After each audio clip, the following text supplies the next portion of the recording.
This show is only made possible because of donations. And you can donate as little as you want, but one thing people don't talk about, you can donate as much as you want to. Hey. As much as you want, go to patreon.com/wehaveconcerns. Ensure that this show continues by giving us as much as you want. You want to do $1 million? You can do it! You can do it! We won't stop you!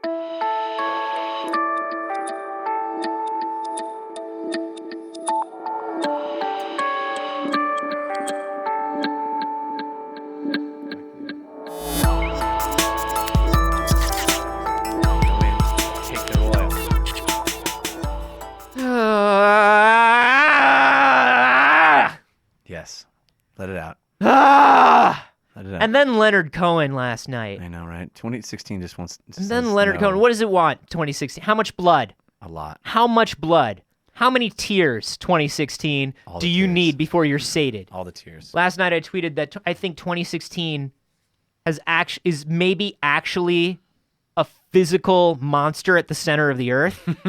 And if we don't destroy it with magic, it will always be 2016. Oh, no. Like, it's going to be 2016 forever. I feel this way sometimes. It literally stole Hallelujah from us. Like, it stole the joy of the song Hallelujah. Actually, not to put anybody on blast, but let's just say someone I'm married to. Could be anybody. Could be anyone I'm married to. Last night, I go, oh my God, Leonard Cohen died. And she's like, I'm sorry, I don't know who Leonard Cohen is. I'm like, that's okay. I was like, you would know him from Hallelujah. And she's like, oh, you mean the Jeff Buckley song? And I was like, son of a bitch, bastard, motherfucker. I mean the Rufus Wainwright song. No, I mean the song that everybody at the fucking coffee shop does. No, I mean the song that every kid on YouTube with a fucking ukulele does. That Hallelujah. That's the one I mean. Not the actual one. That's the one I mean. Yeah. I mean, Jeff Buckley does a great version of it. Great no version. One's going to argue that. Maybe, I mean, listen, it's probably the most known version. Probably. Yeah. Although as the younger kids get older, I think it will be the Rufus Wainwright version. Yeah. But that's the way songs go. But that's not what this is about. This is about everything just piled up and piled up and piled up over the last few weeks. All the stress and the negativity and everything that's going on. Yeah. And I was actually okay. Mm-hmm. I have this weird thing because my grandparents, as I've mentioned before, were Holocaust survivors. Mm-hmm. And that has sort of informed the emotional reactions of the last couple generations of my family. Mm-hmm. And the way we work is this. I can rail about little stuff. I can fly off the handle. I can get angry. I can get sad doesn't sound like you. About little things. Big things don't really fuck with me because big things are huge. They're too big. You can't do anything about them. They're done, right? And so for me, it's like, okay, now the thing that I have to do is figure out the best way to move forward, the most effective way to move forward, and how to navigate this big thing that I cannot change. Okay. That's all you can do. I can scream for 15 minutes at a guy who cuts me off on the highway. Right. Because fuck that guy. It's just one guy. Fuck that guy. Right. Small and manageable. But if the world is moving in a direction that's bad, I don't get upset as much as I just get like, okay, how do we best take care of this? Right. But it all piled up. And fucking Leonard Cohen dies. Mm-hmm. And that little thing put me over the edge last night. That's when I got depressed. Like, that's when I literally just, like, laid down on the floor for 45 minutes, and I was like, fuck, what is going on? Yeah. What is even going on? What else do we have to lose this year? I mean, that's what happened to me when Prince died, you know? Yeah. The same kind of thing. I mean, and, like, but that's the thing. Like, Bowie died earlier this year, too. Yeah. And I'm definitely a much bigger fan of Bowie, but I'm just, like, in a worse emotional state right now. Yeah. Plus, Bowie died already. Right. Yeah, that's what I kept thinking. And like, this shit, Bowie and Prince? I don't even get Prince music, and I have to live in this America. It's rough. And man. I mean, look, like, my biggest takeaway from this whole thing is, like, as somebody who was a science communicator and a science reporter for so long,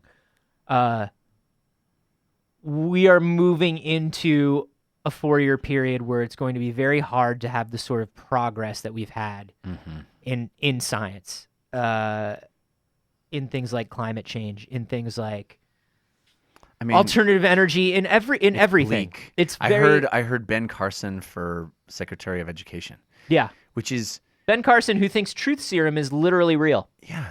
Ben Carson, a doctor, yeah. So you assume he has education, but he thinks that the Bible is literal, Well, this guy, literally true. the guy that they elected to the head of the EPA, or the guy that Trump wants to be the head of the EPA transition, is a gentleman who is one of the most vocal sort of policy wonk, anti-climate change sort of dudes, right? He's a skeptic.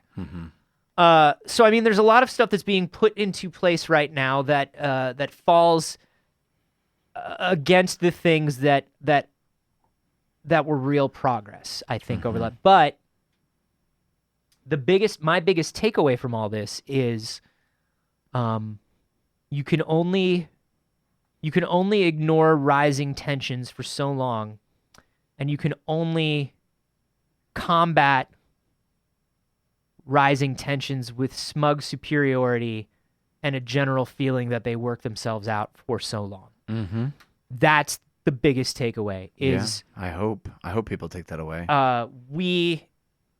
because I do lean liberal. I do lean left. We did not do great this election cycle. We did not do great. Do you think I had a theory that, if the world has to stay in balance, do you think that Scalia dying was so much imbalance that all this other shit had to happen? Well- like he is so such a loss for that side. Yeah.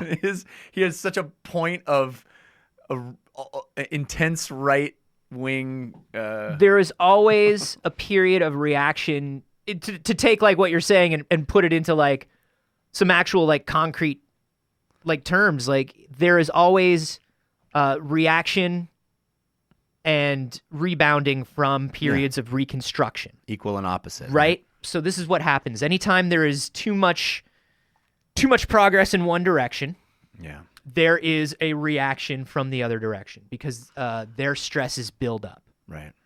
And so, you look at after the Civil War, you look at Reformation in the South, Right. and how the South basically was like, no, fuck off. Right. Take your shit and get out of here. We'll rebuild on our own. Get the fuck out.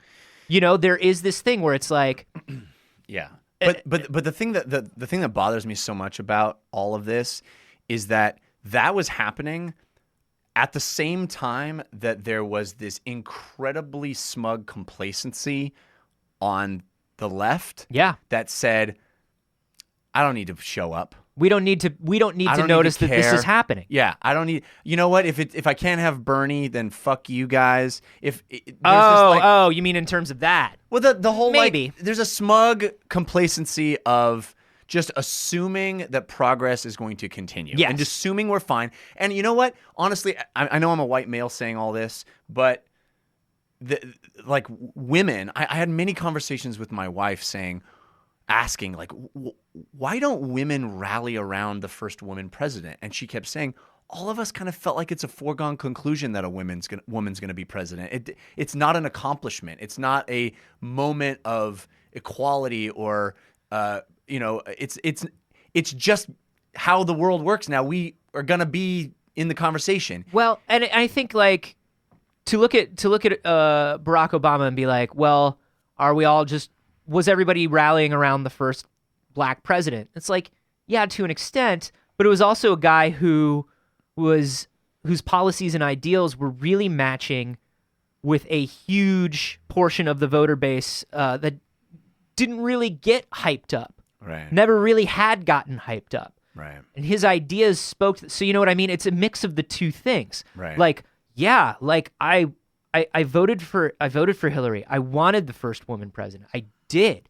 But there were things about her that we were just ignoring.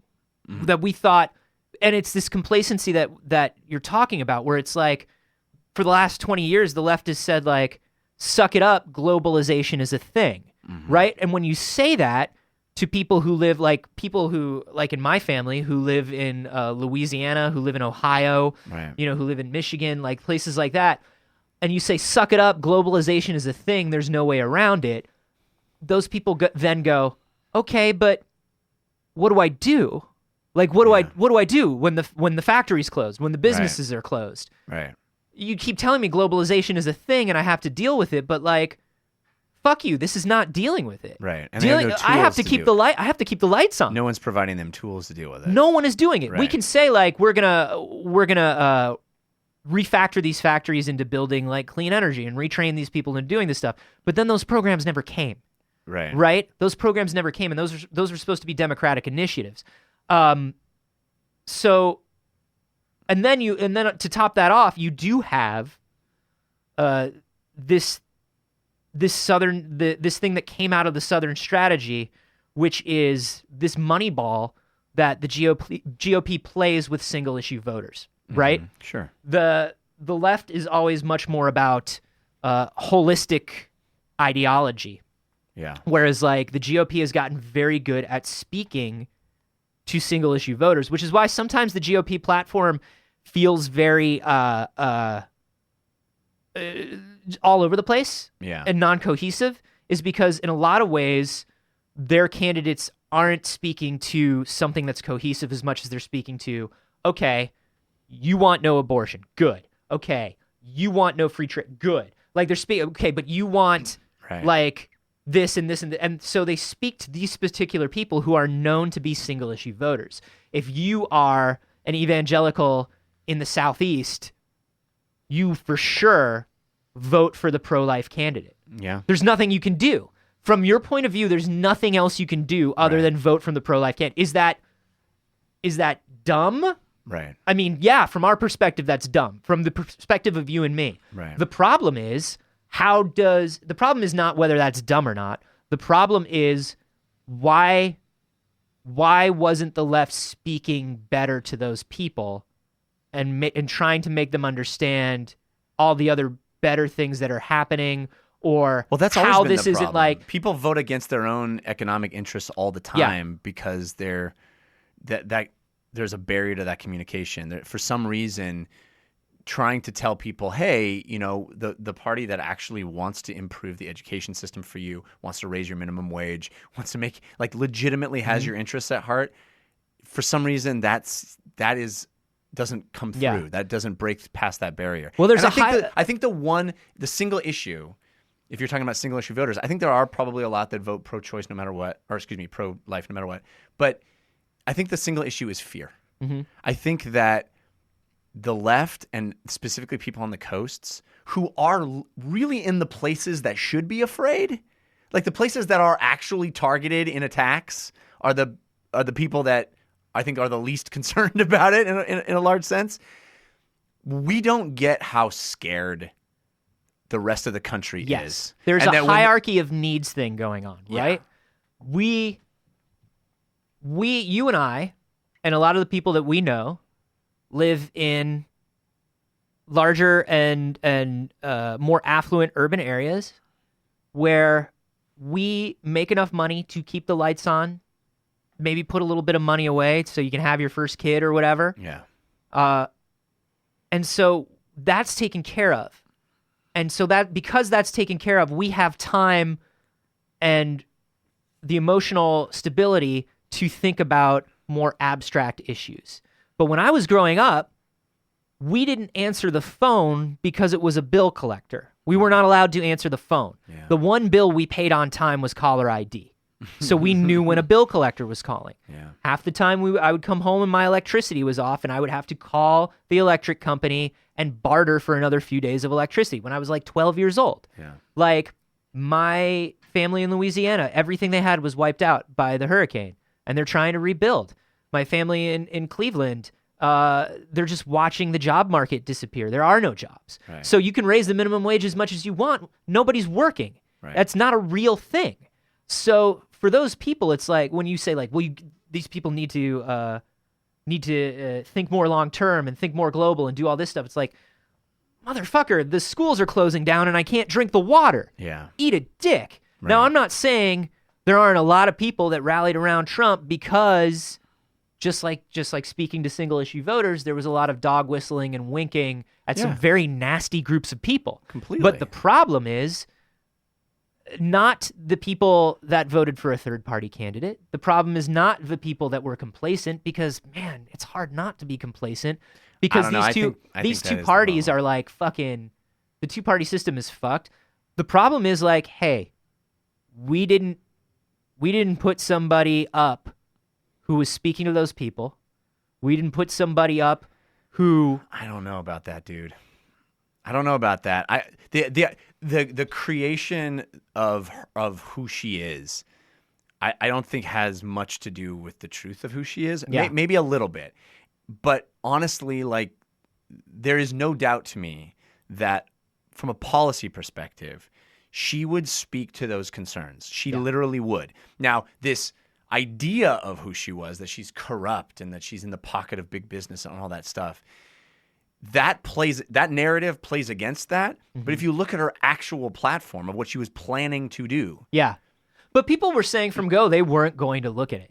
And like Right. that's the thing, is like, if on the opposite side, like, this is the thing you've got to ask yourself. If on the opposite side, the Republicans put up somebody who clearly was getting help from inside the GOP, was like, this is who it's gonna be. We've Right. decided.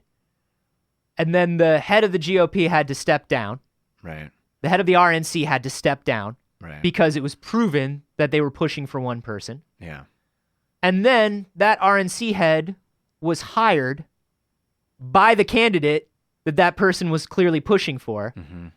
We would have gone like, what the fuck? Yeah. How are they allowed to do that? What the shit? But there was a whole lot of things that we said, what the fuck, how are they allowed to do that? What the Yeah, shit? yeah. But I mean, It that's didn't matter. But I mean, No, I that's agree the with you. thing. No, Like, you're not wrong that is. she was just not the candidate that was going to win. I don't think Bernie would have won. I don't know if he would have either. I think that's the other thing, is like, I don't know if there is a candidate that would have won, but I voted for Obama twice and I was excited to vote for Obama. Yeah. I voted for Kerry specifically just to try to keep Bush out of it. You know what I mean? Right. And this felt not as bad as a Kerry situation to me, but this did feel similarly. Like, there was a lot of us, and I mean, you and I had discussions like this too, where it was like, I'm not excited.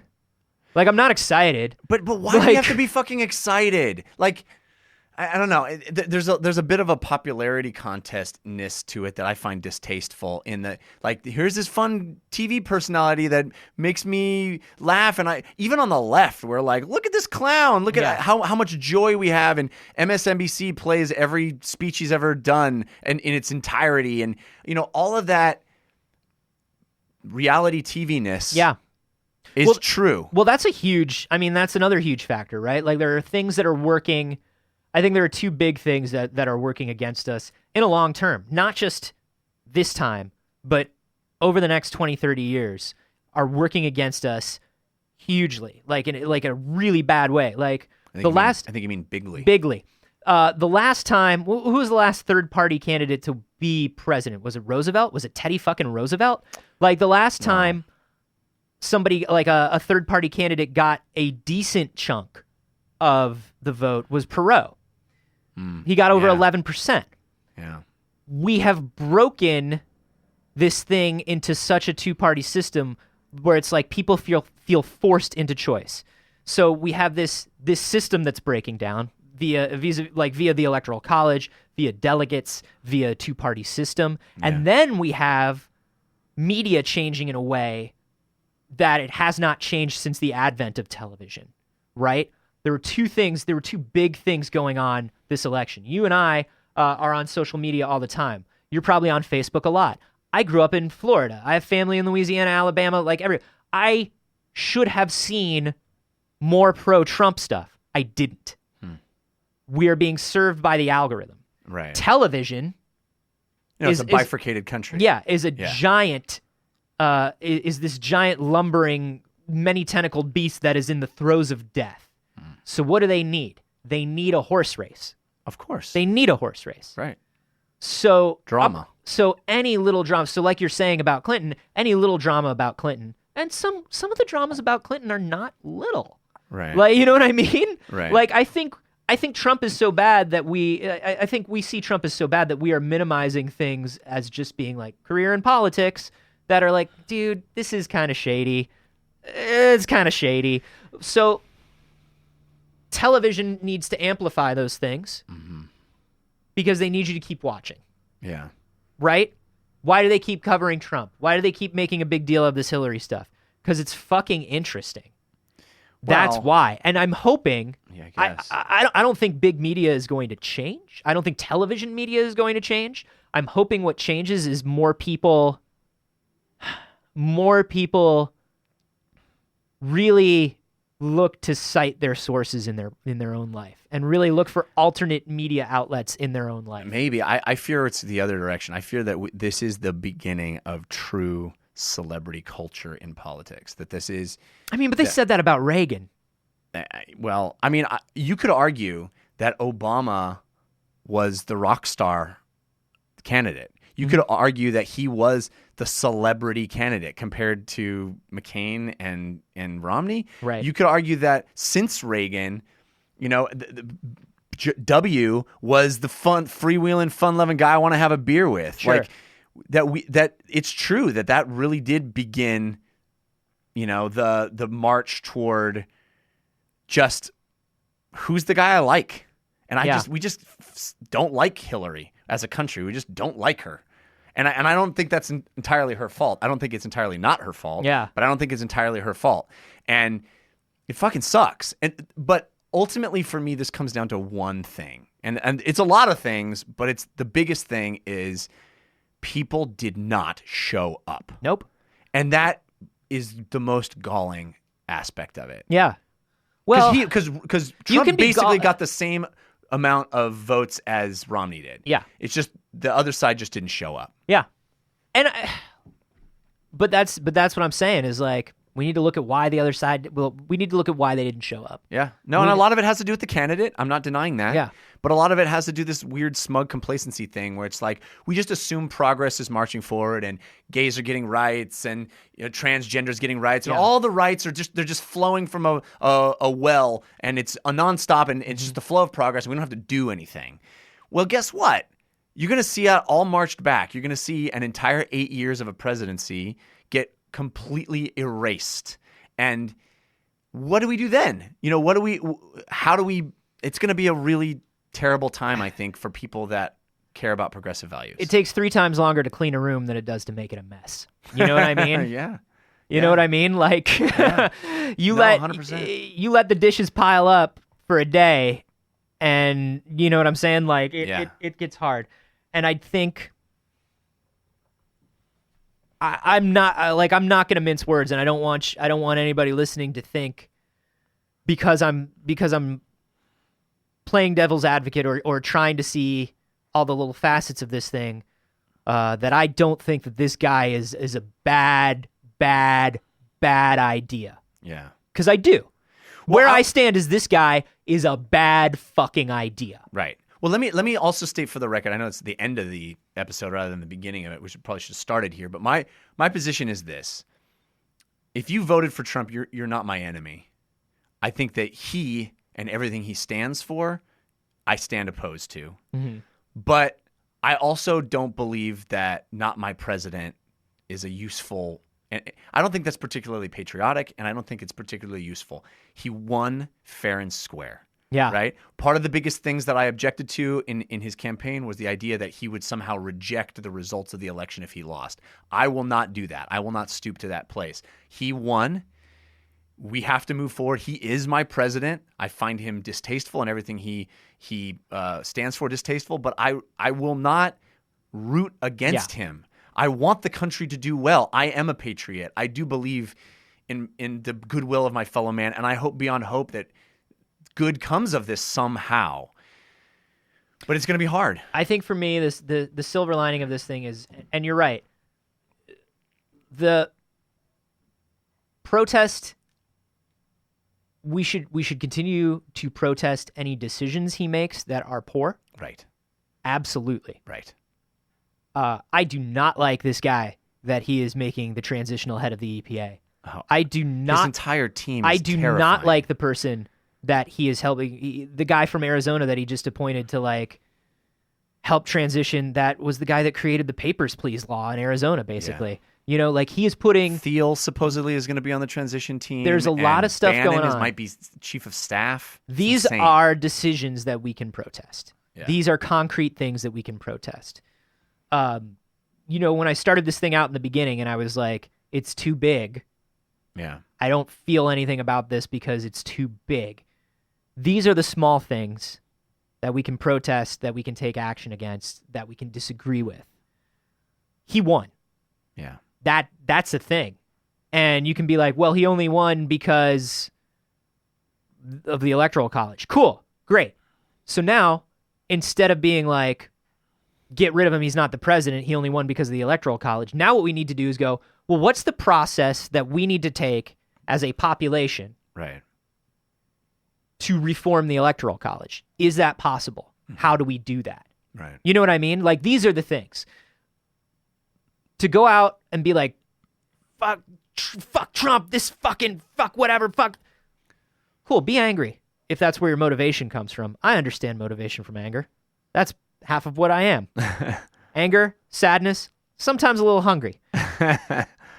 But, like, find the concrete ways Yeah. to put that energy into something. Figure out what it is, just like we were asking, like, hey, we need to figure out what is the core that made these people angry, that made them vote this way, or made Right. them do this thing that seems to be against their own interests. Just like we are asking to find that out about other people, we need to find that out about ourselves. We need to be like, okay, why am I angry? Right. What is the process that I can take? How can I help? How can I change things? Yeah. I just don't think belligerent rage is No. productive, and I think that it's what got us into this place in the first place. If you know, so many people on Twitter have responded to me by saying, you know, all these people are afraid. You know, there's a large portion of people that are afraid, and you don't understand the people that are afraid. And legit, you know what? I get it. I get people are afraid, but guess what? That's how we got here. We have to transcend that, and it's easy for me as a white male of privilege to say that, but the truth is, like, you know, reacting to hate with hate is not going to work. It's not going to be productive. It's not going to be helpful. And I don't know. I know that this is a tough time, and it's raw, and it's happening in real time, and we're all feeling hurt, that those of us that are scared about our country, but more hate isn't going to help. Yeah. So I don't know, Yeah. like the burning of Trump in effigy and all that stuff. I just don't think that helps. I think one of the important things to remember is, like, and this is, once again, like you're saying, this is very easy to say. Somebody who has grown up their whole life in a specifically small area, surrounded by the same people, to tell them that they should vote for a free trade candidate when they've seen free trade destroy their town, Yeah. because this is also a candidate that is for civil rights for specific people. It's like asking me to vote on whether Mandalorians should be able to get married. Yeah. You know what I mean? Yeah. Like, it's an abstract concept. I do believe that Mandalorians should be allowed to A get married. Mandalorian should be able to get married. It doesn't matter. In It's like, or out of armor. yeah, What their decision. listen, whatever Mandalorian wants to do. Okay?